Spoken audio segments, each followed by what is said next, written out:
Baik, pada kesempatan hari ini saya akan mempresentasikan materi kita tentang prasangka, stereotip, dan diskriminasi.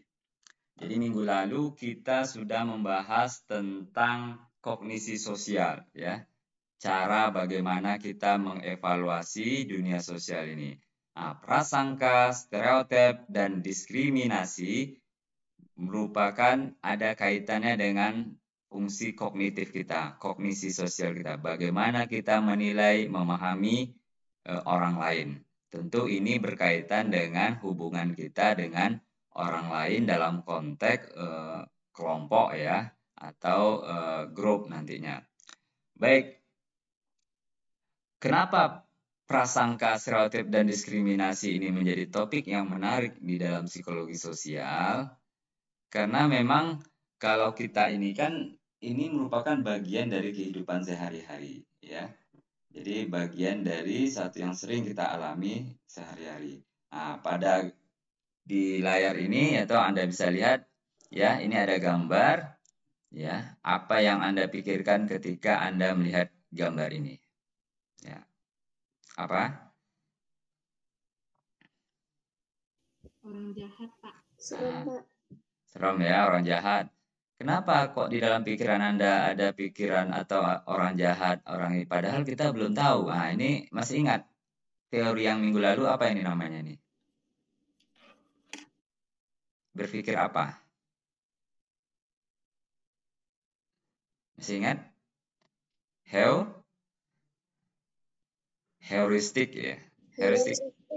Ya, heuristik yang mana? Kenapa Anda katakan jahat? Dari mana kita bisa melihatnya? Wajahnya sangar. Wajahnya, kemudian Dari penampilannya, Pak. ya, dari penampilannya khususnya mungkin tatonya ya. Nah, ini namanya berpikir cepat ya. Proses pengambilan berpikir cepat berdasarkan kriteria atau keterwakilan. Namanya maka dalam minggu lalu kita bicara tentang heuristik keterwakilan. Apa yang mewakili orang jahat itu? Misalkan wajahnya seram gitu ya. Mungkin ada tatonya, itu mewakili ya. Padahal itu kan belum tentu ya. Nah, jadi ini cara kita ya, cara manusia ya di dalam kita memahami, menilai orang lain secara cepat. Bisa salah nggak? Bisa ya. Karena ini bisa salah, bisa benar gitu ya. Nah, ini heuristik ya. Oke. Kemudian kalau kebalikannya, nih. Ini sepakat lah ya, ini ulama kita, tokoh Riau kita. Nah, siapa namanya? Ustaz Abdul Ustaz Somad. Abdul Somad. Nah, ini tentu berbeda dengan apa yang kita pikirkan. Ya, mungkin selain kita ada tahu ya, nah, tapi juga mungkin dari atribut yang dipakainya. Mungkin ada kopiahnya, sorbannya gitu ya, bajunya putih gitu ya. Jadi ini mewakili sesuatu yang diasosiasikan gitu ya. Jadi kalau kita lihat kenapa putih itu gambarannya bagus, bersih gitu ya. Karena framing yang terbentuk ya, framing itu udah kemarin kita bahas ya. Kesan yang terbentuk putih itu diasosiasikan dengan sehat, bersih gitu ya. Itu terus dibentuk. Akhirnya ketika melihat baju ini langsung pikiran kita langsung wah, orangnya baik ya. Karena putih itu framing, meningkatkan framing kita dengan baik ya. Putih itu menaikkan kebersihan gitu ya. Nah, dan sebaliknya mungkin warna hitam ya. Itu asosiasi. Dan ini ya bisa saja salah gitu ya. Kalau Anda lihat ketika ada orang sidang ya atau apa yang narapidana atau yang ketika dia sidang dia pakai baju putih koko. Padahal dia mungkin habis membunuh orang gitu ya. Nah, jadi itu ada berusaha menampilkan diri menjadi lebih baik. Nah, ini ada semuanya ada di dalam pikiran kita ya. Ini berapa contoh gambar yang saya diambil internet gitu ya. Nah, jadi kalau kita ketik jihad, teroris ya, itu akan muncul gambar seperti ini. Nah, jadi sebenarnya ya eh, komputer pun ya Google searching pun dia punya apa ya artificial intelligence-nya itu ya juga sudah menstereotipkan gitu ya kata teroris itu dengan misalkan ada janggut ya ada penampilan seperti ini ada AK ada ya ada macam-macam padahal dia sudah membentuk satu kesan padahal belum tentu itu salah ya belum tentu itu benar gitu ya Maka terciptalah frame gitu, template ya, misalkan orang yang berjanggut, orang yang ini Islam itu kaitan dengan teroris. Karena ya ada asosiasi gitu ya, dikaitkan terus akhirnya terekam dalam digital gitu ya. Nah, ini ada semua di dalam konteks bagaimana kita berpikir. Nah, konsepnya prasangka, stereotip, dan diskriminasi ini tiga hal yang saling berkaitan.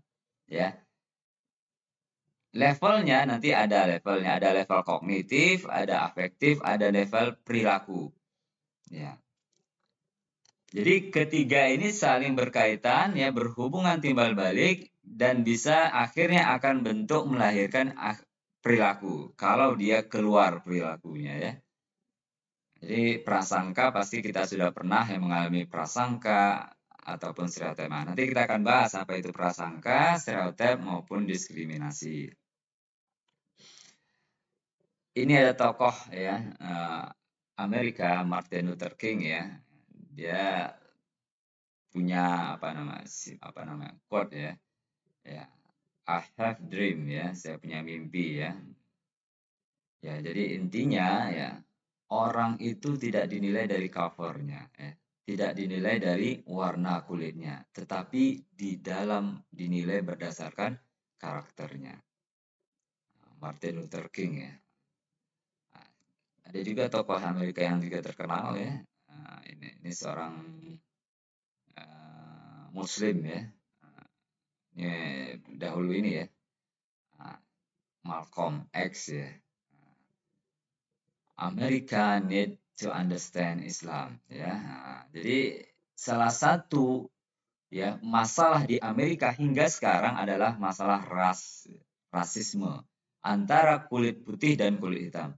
Di satu sisi kulit putih merasa superior, merasa unggul, ya melihat warna kulit hitam itu sebagai sesuatu yang kelas 2 dan itu terjadi pada tahun 1900-an sampai mungkin sekarang ya. Jadi isu pada saat Obama pun naik gitu ya, walaupun presidennya warna kulit hitam ya pertama, kemudian pas zaman Trump gitu ya ada kasus-kasus yang terjadi penembakan terhadap warna kulit hitam oleh polisi kulit putih itu menjadi heboh gitu, menjadi kerusuhan gitu ya. Berarti itu masih ada gitu ya. Nah, Islam lah salah satu cara ya menurut Malcolm ini ya untuk mengatasi permasalahan itu. Nah, bahkan di dalam Islam itu sendiri ya kita sudah jelas ya, sudah banyak salah satu hadis ya yang disampaikan oleh Rasul kita. Sesungguhnya Allah tidak melihat pada bentuk rupa dan harta kalian, tetapi Allah hanya melihat pada hati dan amalan kalian. Nah, di sini dijelaskan bahwa Islam mengajarkan kesetaraan ya. Tidak melihat pada gender gitu ya, tetapi tidak melihat pada hati, ya, niat dan amalan kita ya. Nah, jadi ini sebenarnya Islam telah mempelajari secara ini lebih dulu ya dibandingkan psikologi secara umumnya. Baik, kita lanjut ke prasangka. Apa itu prasangka? Ya, jadi satu hal yang pernah kita alami baik sebagai target maupun kita sebagai objek atau sebagai subjek ya. Jadi sikap bias positif atau negatif berdasarkan informasi yang tidak mencukupi dan diarahkan pada kelompok ya. Ya, jadi pada kelompok atau individu tertentu ya. Jadi umumnya ya bias ya, positif maupun negatif. Tetapi kata prasangka ini cenderung identik kata negatif ya di bahasa Indonesia. Maka di dalam Islam ada istilahnya su'uzon dengan husnuzon. Prasangka baik maupun prasangka negatif ya. Jadi bisa positif, bisa negatif. Jadi ada kecenderungan kita buat dugaan prasangka ya karena ketidakcukupan informasi. Nah, jadi prasangka ini bisa dilihat atau diisi atau ada unsurnya yaitu sikap, likes dan dislike ya. Kemudian ada belief, harapan ya, expectation ya. Maka Alport di dalam bukunya berjudul The Natural of Prejudice ya ini membahas tentang bagaimana dasar atau alaminya suatu prasangka gitu ya. Bagaimana terbentuknya prasangka dinamikanya. Jadi kalau kita punya prasangka biasanya itu ada unsurnya, ada sikap. Apakah kita suka atau tidak suka. Kemudian ada keyakinan kita. Wah, keyakinan kita memprasangkai teman kita bahwa dia telah berbuat salah. Berarti kita ada unsur tidak suka, kemudian ada keyakinan kita bahwa dia telah melakukan kesalahan. Prasangka ini terdiri dari skema, jadi skema kognitif, kemarin kita belajar skema kognitif ya. Kemudian ada emosi. Jadi prasangka ini levelnya ada pada afektif ya, ada emosi negatif ya. Jadi kita konteksnya prasangka ini ke negatif ya. Jadi ada unsur emosi negatif. Nah, skema kognitif yang ada di dalam kognitif kita. Jadi itu ya, jadi kalau kita prasangka itu berarti ada dua hal ya. Pertama ada emosi negatif, kemudian ada skema atau ya belief kita yang ada di dalam pikiran kita. Prasangka itu bentuknya bisa bermacam-macam ya. Ya, ini ada dua bentuk ya, ada rasis, kemudian ada seksis ya. Kalau rasis ini berkaitan dengan ras gitu ya. Ya, ras itu ya suku gitu ya, atau suku yang lebih global lagi ada ras Indonesia, Afrika gitu ya. Ada seksis ini lebih kepada gender gitu ya. Jadi prasangka-prasangka ini muncul ya bisa jadi karena ketidakcukupan informasi, ketidaksukaan sehingga kita memunculkan ya pikiran yang cepat gitu ya. Dan ini bagian dari ya heuristik ya, kalau di dalam proses pengambilan bagian dari heuristik ya. Ada plus, ada minusnya juga ya ketika kita. Jadi kalau misalkan saya kasih gambar langsung kita membuat penilaian, kita membuat dugaan, prasangka-prasangka ya. Nah, jadi itu semuanya bermain di dalam pikiran kita. Nah, kenapa kita melakukan atau mempunyai prejudice prasangka? Ya, ini ada banyak faktor ya. Kenapa kita mengalami satu prasangka ya? Ketidakamanan ya, ketakutan, menyalahkan orang lain, tidak suka, iri hati ya, untuk meningkatkan harga diri gitu ya. Oh, kelompok itu nggak bagus, saya yang paling bagus. Nah, harga diri, kemudian kehati-hatian ya. Jadi ketika Anda lihat atau naik bus gitu ya, atau transportasi umum, Anda lihat orang penampilannya, misalkan ada tato, dan ini kemudian ada hati-hati, Anda membuat prasangka itu sebagai warning ya, sebagai kehati-hatian kita. Jadi ada plus, ada minusnya. Maka minusnya ya kadang-kadang kalau orang yang terlalu over dalam prejudice atau berpikiran negatif ya, maka dia akan ya cenderung tidak bisa hidupnya secara tenang gitu ya. Cenderung punya feeling yang negatif juga gitu ya. Tidak melihat dari sisi yang positifnya. Nah, kemudian sumber-sumber prasangka itu ada macam-macam gitu ya. Bisa ada sosial gitu ya, ada misalkan ketidakadilan gitu ya, ada motivasi ya, ketika kita frustasi, agresif ya, atau social identity kayak suku, agama gitu ya. Kemudian ada kognitif ya, kategori sosial ya, atribusi itu bisa menjadi sumber prasangka kita gitu ya.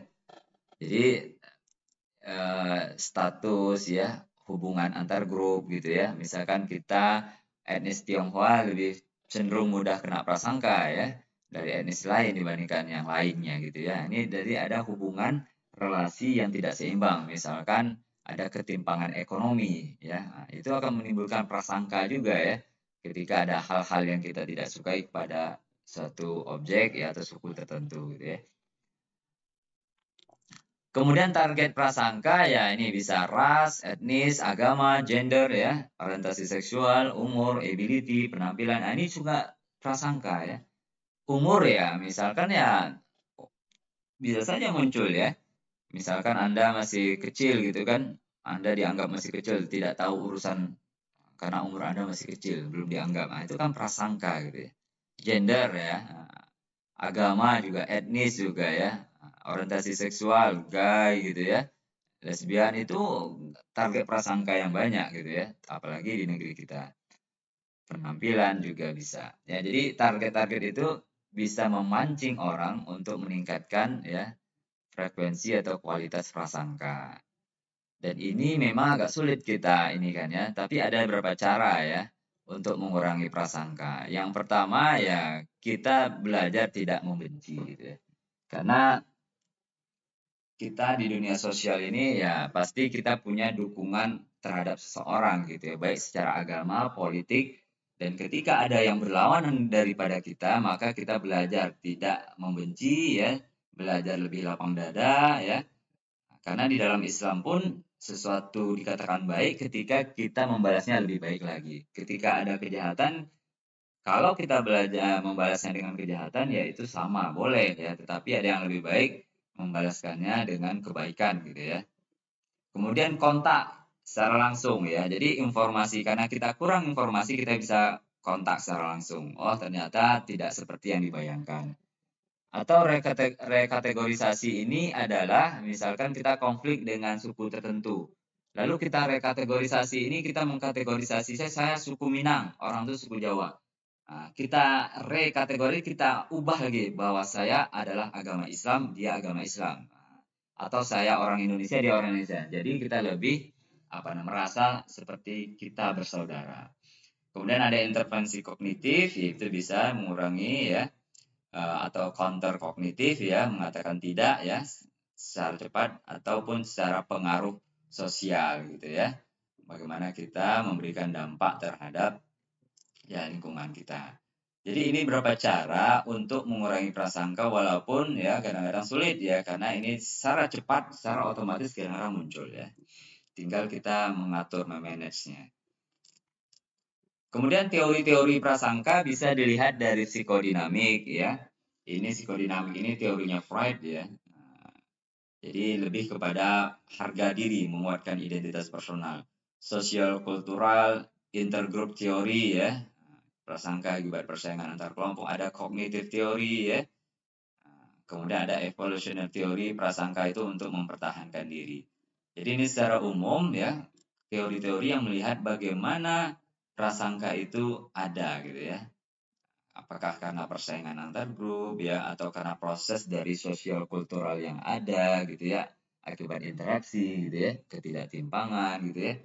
Nah, kalau kita ada orang yang kita tidak suka, itu akan potensi timbulnya prasangka menjadi lebih besar. Oke.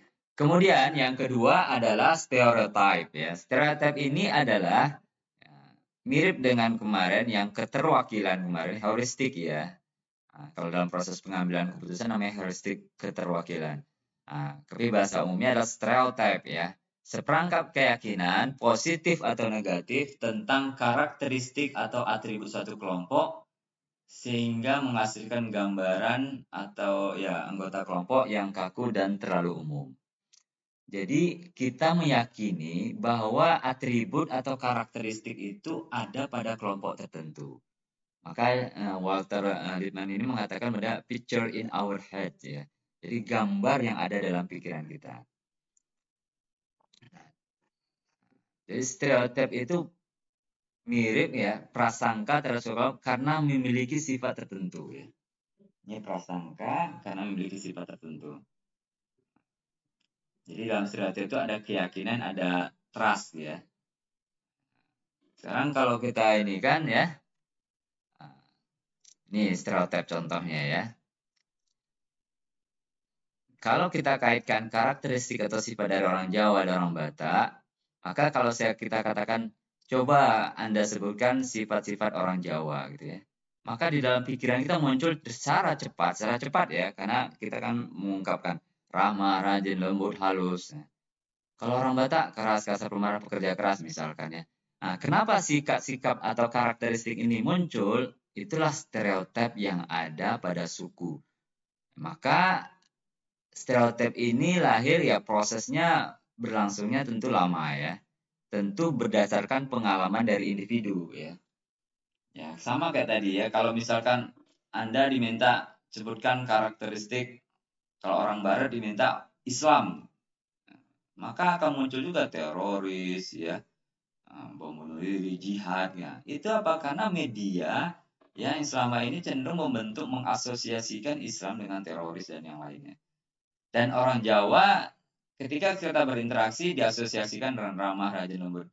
Apakah ini semuanya seperti itu? Tentu tidak ya. Tetapi ini secara berulang terus dibentuk berdasarkan pengalaman yang ada, akhirnya terbentuk karakteristik umum general ya.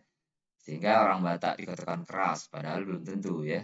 Jadi ini namanya stereotip ya. Karakteristik karena dia melekat pada suku atau kategori atau kelompok tertentu. Nah, ini keras, kasar merupakan stereotip orang Batak, ya, ramah, rajin, lembut, dan stereotip. Nah, kenapa dan bagaimana proses terjadinya stereotip ini ya? Jadi stereotip ini prosesnya tentu berdasarkan historis ya, relasi antara suku satu dengan suku lain di Indonesia.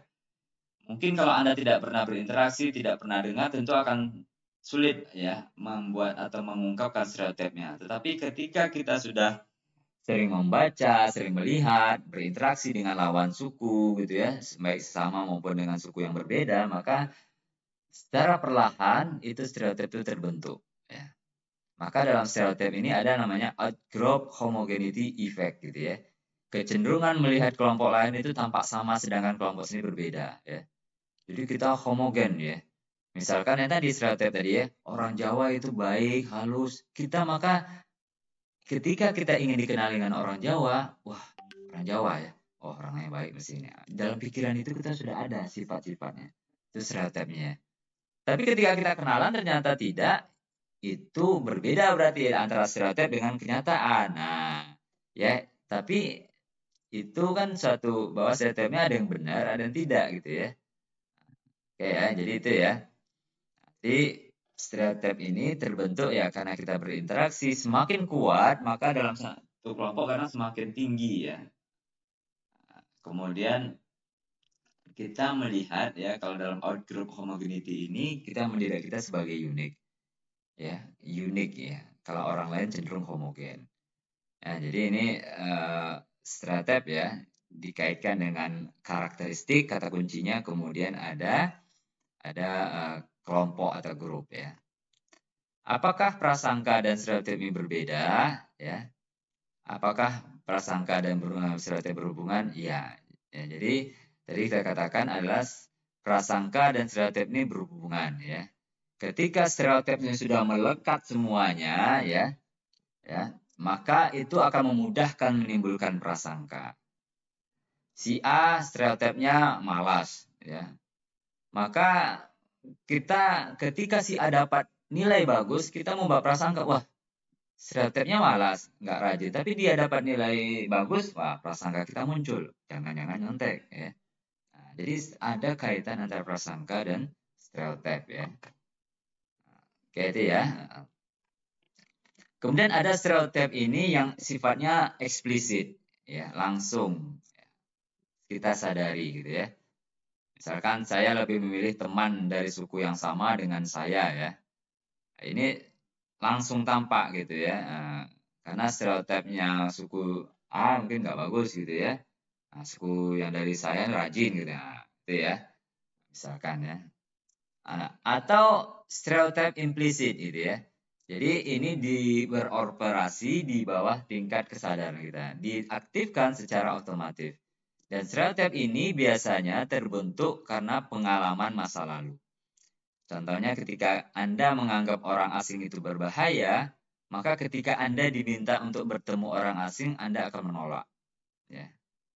Jadi ini banyak contoh-contohnya ya. Secara tidak sadar ya, karena pengalaman kita negatif, maka ketika diminta untuk hal yang berkaitan dengan pengalaman masa lalu, kita menolak. Ini stereotip implisit ya, tidak kita sadari ternyata pengalaman masa lalu kita membantu atau mempengaruhi kita di dalam melakukan penilaian dan perilaku kita.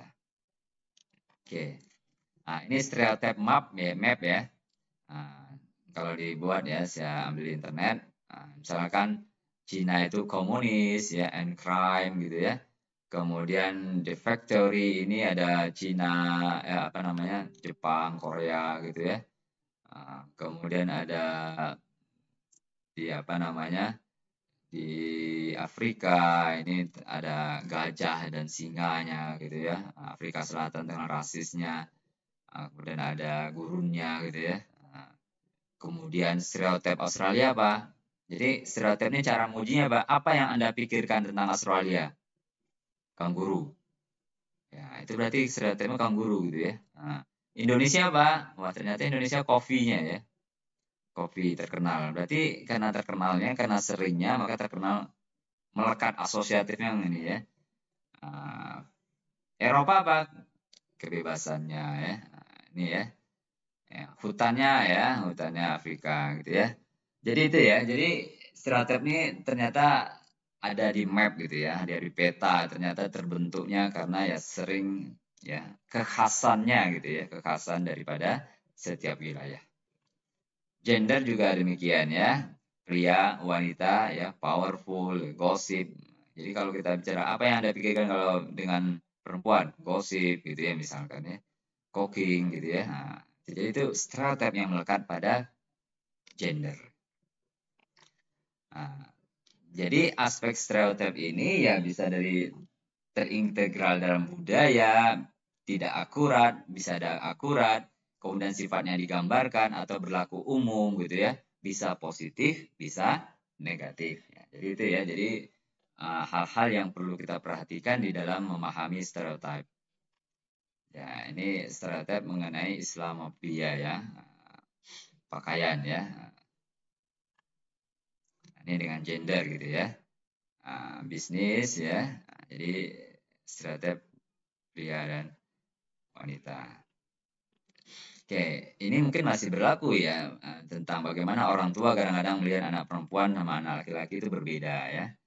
Khususnya dalam bidang pendidikan, mana yang mau ditingkatkan, mana yang tidak. Misalnya, oh anak perempuan nggak usah terlalu tinggi gitu kan misalkan. Itu kan secara tidak langsung menunjukkan ada stereotip ya yang terjadi di masyarakat kita. Oke, kemudian yang terakhir, poin yang terakhir adalah diskriminasi. Nah, diskriminasi ini sangat mudah karena bentuknya adalah perilaku ya. Jadi perilaku negatif yang berbeda terhadap anggota kelompok. Tetapi diskriminasi ini ya punya syaratnya juga ya. Misalkan kalau gaji karyawan A dan B berbeda karena tanggung jawabnya berbeda itu bukan diskriminatif ya. Diskriminatif itu ada posisinya sama tapi diberlakukan berbeda ya. Bisa dari karena golongan, karena jenis kelamin, karena agama, dan yang lainnya. Jadi diskriminasi itu dapat diartikan adalah perilaku yang terang-terangan yang sering kali ditunjukkan secara negatif kepada kelompok tertentu ya. Karena dikaitkan dengan sikap dan prasangka. Jadi memang ada kaitannya dengan sikap dan prasangka. Yang terkenal yaitu ya bagaimana diskriminasi kulit putih terhadap kulit hitam di Afrika Selatan ya. Apartheid ya, diskriminasi atau di Amerika ya. Jadi karena dulu bahkan ya ada WC yang khusus kulit hitam dan kulit putih ya di Amerika. Saking ininya ya sangat diskriminatifnya. Rumah makan juga ada untuk kulit putih, ada kulit hitam. Jadi kulit hitam itu di nomor 2 kan. Nah, bentuk diskriminasi bisa kita menolak untuk menolong ya. Walaupun ini bisa motif macam-macam, tapi bisa. Kemudian tokenisme ini ya tidak memberikan ya minimnya perilaku positif terhadap kelompok tertentu ya.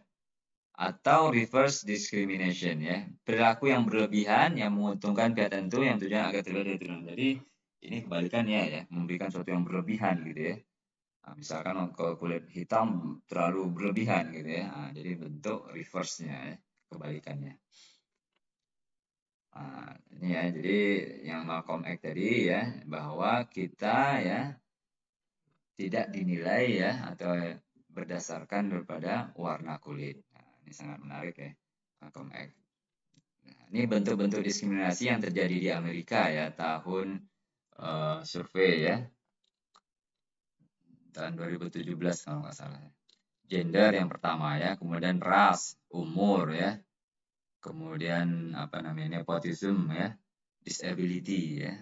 Jadi ini salah satu yang banyak ya tipe diskriminasi ya. Kemudian yang lainnya juga orang ya ternyata ya percent of Black American ya Amerika ya, mengatakan bahwa mereka pernah mengalami suatu diskriminasi ya. Nah, misalkan ketidaksamaan di dalam apa namanya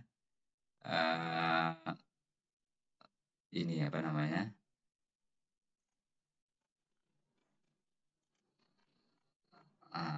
ketidaksamaan di dalam promosi gitu ya, kemudian mencari kerja gitu ya. Nah, jadi interaksi dengan polisi. Jadi kulit hitam pun mengalami diskriminasi. Mereka ditanya pernah mengalami diskriminasi enggak pada tahun 2017. Ternyata paling banyak ini ya, tidak ada keseimbangan ya atau kesamaan di dalam promosi gitu ya. Nah, jadi kalau kita simpulkan, stereotip, prejudice, diskriminasi ini stereotip itu levelnya kognitif yang kita bicarakan, bagaimana kita menilai kita melabel person ya. Kemudian prejudice itu afektif ya, bagaimana kita merasakan terhadap orang lain gitu ya, sikap kita gitu ya. Diskriminasi itu adalah perilaku, bagaimana kita bertindak terhadap orang lain. Nah, ya, itu ya. Jadi itu kesimpulannya bahwa prasangka, stereotip dan diskriminasi itu ada hubungannya. Baik, mungkin itu saja yang bisa saya sampaikan pada siang hari ini. Silakan kalau ada pertanyaan. Saya akhiri. Assalamualaikum warahmatullahi wabarakatuh.